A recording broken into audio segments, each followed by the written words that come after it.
Speaking of globalization, which you've touched upon, Mr. Friedman is very well known for purporting that the world is becoming flat. Do you think that the world's getting flat for middle and high income countries? Because after all, we see a majority of the world's nations and citizens still in the low income group, and they have a much different day-to-day reality than you or I do. What do we say to Mr. Friedman and his followers who purport that the world is simply getting flat?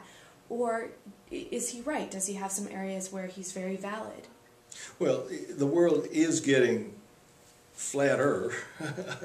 As I've tried to explain in this earlier discussion, it's not equally flat in all countries or in all segments of an economy. And India is, again, a great example.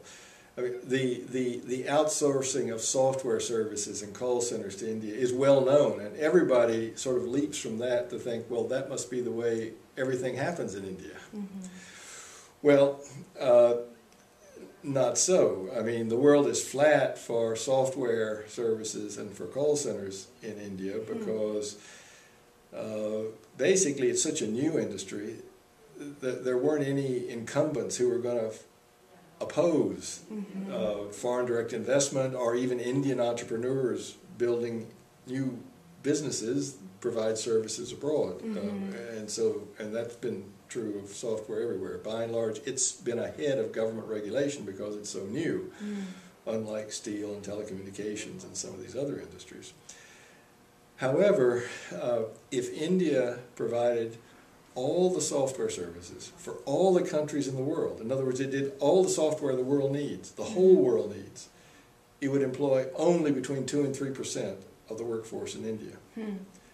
So it's not the solution to any of India's fundamental problems. It's a nice to have, and it makes life better for some people, and it does have some effect. But it's not going to make India a middle-income country.